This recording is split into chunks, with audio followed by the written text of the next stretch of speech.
մի քանի ճանապարհներ։ Նոր Զելանդիայում ծովային կենդանիների պահպանության հարցերով պատասխանատու փրկարարները Քորոմանդել թերակղզուց քիչ հեռու հայտնաբերել են սատկած 125 սև դելֆինների։ Ինչպես հայտնել են փրկարարները, բացի հայտնաբերված դելֆիններից ևս 43-ին նրանց հաջողվել է ուղղորդել դեպի ծովի ջրերը։ Կենդանիների իրենց ափ նետելու պատճառը ըստ փրկարարների կարող է լինել կենդանիների հիվանդ լինելու հանգամանքը կամ խմբի առաջնորդի սխալ ուղղորդումը, ինչի հետևանքով էլ դելֆինները շեղվել են ճանապարհից։ Այսօր ավելի քան 20 սև դելֆին թաղվել է Քորոմանդել մայորի ափին։ Իրենց ափ նետած կենդանիներին նախորդին օդից հայտնաբերել է փոքրիկ զբոսաշրջային մի ինքնաթիռի անձնակազմ։ Ամեն տարի Նոր Զելանդիայում բազմաթիվ դելֆիններ նման ճակատագրի առջև են կանգնում։ Դա կատարվում է բազմացման ժամանակահատվածում։ Գիտնականները սակայն մինչ այսօր չեն կարողանում բացատրել, թե որն է սև դելֆինների ճանապարհից շեղվելու հիմնական պատճառը։ Եվ վերադառնանք Երևան, հանրային խորհրդի համար տարեվերջը ոչ միայն անցնող տարվա ամփոփման ժամանակահատվածը, այլև խորհրդի կազմավորման առաջին տարվա գործունեության։ Հանրային խորհրդի գենդերային և ժողովրդագրության հանձնաժողովի, կրոնի, սփյուռքի և միջազգային ինտեգրման հանձնաժողովի նախագահները ընդգծել են հանձնաժողովների բազմաբևեռ աշխատանքն ու դրանց բխող ենթահանձնաժողովների աշխատանքի կարևորությունը։ Անցնող տարվա ընթացքում հանրային խորհուրդը իր բուն առաքելությունից բացի փորձել է հստակեցնել նոր կառույցի անելիքները, ուղղությունները, ինչը բանախոսների կարծիքով թեև չերևացող, բայց չափազանց անհրաժեշտ գործընթաց է։ Փորձում ենք առաջ քաշել քննարկման շրջանակներում տեսնել այն խնդիրները, որոնց լուծումը թե ժողովրդագրության ոլորտում, թե գենդերային հավասարության ոլորտում կնպաստի մեր երկրի կայուն զարգացմանը և ընդհանրապես ներդաշնակ հասարակության ստեղծմանը։ Միջազգային կառույցների կողմից և Հայաստանի եվրոպական հարևանության ծրագրերով Եվս նախատեսվում են հատուկ պետական գենդերային քաղաքականության հայեցակարգի ընդունում։ Հանրային խորհուրդը դա այն 36 հոգին չեն, որոնք պարբերաբար հավաքվում են, քննարկում են հարցեր, այլ ենթահանձնաժողովներն են, որոնց մեջ ներգրաված է մոտավորապես 3000 մարդ։ Ներկա փուլում չափազանց կարևոր է դառնում մեր հոգևոր արժեքների պահպանման խնդիրը։ Հայաստանի սահմաններից դուրս։ Հունվարից, փետրվարից կսկսի հանձնաժողովը քննարկել այն խնդիրները, որոնք նախապատրաստվում են, հիմա նախապատրաստվելու փուլում են ենթահանձնաժողովներում։ Արմավիրի մարզի Մայիսյան համայնքում ապրող Կարապետյանների բազմազավակ ընտանիքում 8 երեխա կա, 8-ն էլ աղջիկ, 1-ից մինչև 21 տարեկան։ Խնդիրները այստեղ շատ են, բայց այսօր դրանք մի կողմ էին թողվել։ Երիտասարդ համալսարանականների միավորում բարեգործական շարժման մասնակիցները մեր նկարահանող խմբի հետ հյուրընկալվել էին Կարապետյաններին ու նրանց բերել անհրաժեշտ իրեր։ Չնայած նրան, որ փոքրիկ Դիանան մինչև վերջ այդպես էլ չժպտաց մեզ, փոխարենը ամուր գրկել էր նվեր ստացած փափուկ խաղալիքները, հագուստ, սնունդ ու կենցաղային տարբեր իրեր։ Կարապետյանների անապահով ու բազմազավակ ընտանիք էին բերել երիտասարդ համալսարանականների միավորում բարեգործական շարժման մասնակիցները։ Ընտանիքն արդեն 20 տարի այս անբարեկարգ տանն է ապրում, ոչ ոք չի աշխատում, իսկ 52,000 դրամ նպաստը չի բավականացնում կարիքները հոգալու համար։ Գյուղում գործ չկա, հողագործության աշխատանքները, իսկ հողագործում են նորից փողի հետ կախված բան աշխատում։ Դի փող տնես, որ գործը առաջ տանես։ Եթե մի թեթև օգնության ունեն, ես որտի շուտ կկարենեմ, ես վստահ եմ դրան։ Ընտանիքի համար երիտասարդ համալսարանականների կողմից տրված օգնությունը անհրաժեշտ էր։ Կարապետյանները երկար ժամանակ ստիպված չեն լինի մտածել սննդի ու տաք հագուստի մասին։ Շնորհակալ եմ երիտասարդությանից, որ ես բարի գործ կատարում եմ։ Նմանատիպ ակցիաների հիմնական նպատակը սոցիալապես անապահով ընտանիքներին աջակցությունն է։ Կարևոր նախապայմանը հիմնականում բազմազավակ երեխաների առկայությունը հանձինս ընտանիքի, որը առհասարակ չունի գոյության որևիցե միջոց, մենք ինչ-որ կերպ փորձում ենք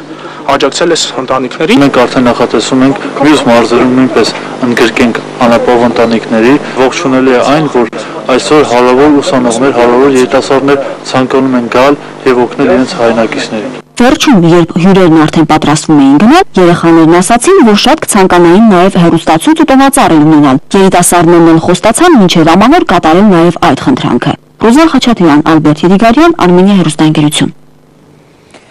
Չնայած ֆինանսատնտեսական ճգնաժամի պայմաններին 2009 թվականը Լոռու մարզպետի հավաստմամբ ձեռքբերումների տարի էր։ Նախորդ տարիների ցուցանիշների համեմատությամբ Լոռու մարզի համայնքները 2009 թվականը փակեցին եկամուտների հավաքագրման աճի արձանագրմամբ։ Լոռու մարզի համայնքների գործունեության արդյունքներն ամփոփվեցին տարվա վերջին մաս խորհրդի նիստում։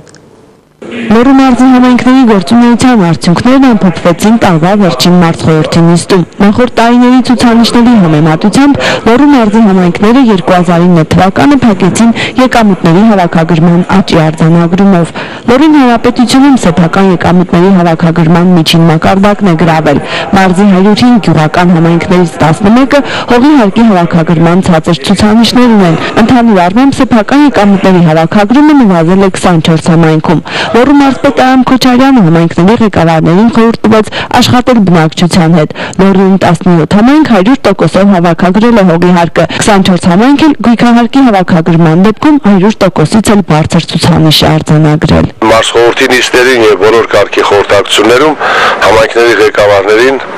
շատ ավելի շատ նախատում էինք եւ հանձնարարականներ էինք տալիս, բայց այսօր այն օրն է, որ գոնե մի օր կարելի է նրանց հասցեին ասել դրվատանքի խոսքեր, դրական խոսքեր։ 22 համայնքներ, ինչպես ես նշեցի, մի շարք հարկատեսակների գծով նահանջ են ունեցել հավաքագրման իմաստով եւ այս համայնքների ղեկավարներին հորդորեցինք, որ այս 2-3 օրը աշխատանքային օգտագործեն եւ տարին փակեն բարշակատով։ Լոռու մարզում 113 գյուղական ու քաղաքային համայնք կա, որոնցից 5 ղեկավարում են կանայք։ Մարզպետը նշում է, որ վերջիններիս համայնքներում առավել ակնհայտ են դրական ցուցանիշները։ Որտեղ որ կանայք են համայնքի ղեկավարներ, ես ասեմ ձեզ, մարդիկ շատ ավելի հավատով են լցված, այդ արկիր բան է եւ պիտի վստահել կանանց։ Իմ գյուղացին կիսվում է ինձ հետ ամենավերջի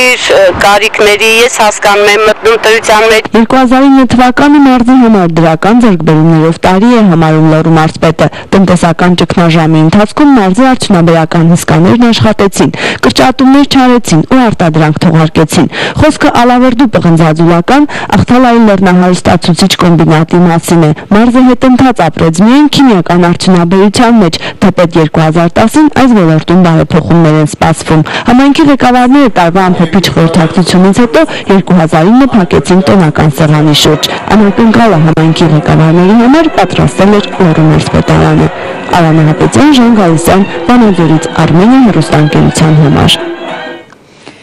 Առաջին անգամ Հայաստանում Ակբա Կրեդիտ Ագրիկոլ բանկը բանկային նոր տեխնոլոգիաներ է ներդրել շրջանառության մեջ, այսու այդ բոլոր մագնիսային քարտերին եկել են փոխարինելու նոր չիպային քարտերը։ Իդեպ ամանորյա անակնկալ է սպասվում բոլոր նրանց, ովքեր մինչև հունվարի 31-ը կփոխարինեն իրենց քարտերը չիպային քարտերով, փոխարինվումը կկատարվի անվճար։ Մասնագետների խոսքերով նոր համակարգն առավել ապահով է։ Նախկինում փոքր քանակով չիպային քարտեր թողարկվել են, սակայն անվտանգության տեսակետից այստեղ մի քանի անգամ բարձր տեխնոլոգիա է օգտագործված։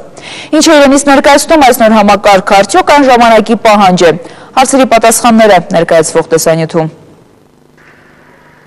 Անվտանգության բարձր մակարդակի առաջարկում Ակբա Կրեդիտ Ագրիկոլ բանկը արդեն դեկտեմբերից սկսվել է թողարկվել չիպային քարտերը, որոնք եկել են փոխարինելու մագնիսայինի։ Սա վիզա միջազգային համակարգի եւ մաստեր քարտի պահանջներից է։ 2011 թվականից սկսած բոլոր երկրները ստիպված են լինելու այս համակարգը ներդնել։ Ակբա Կրեդիտ Ագրիկոլ բանկն արդեն իրականություն է դարձել Հայաստանում, ընդ որում հունվարի 11-ից բանկը սկսում է թողարկել նաեւ մաստեր քարտ համակարգի քարտեր, որոնք նույնպես կլինեն չիպային։ Այս չիպային քարտերը թողարկվելու են ինչպես վիզա վճարային միջազգային համակարգից շրջանակներում, այնպես էլ Mastercard-ի։ Առավելությունը այն է, որ այստեղ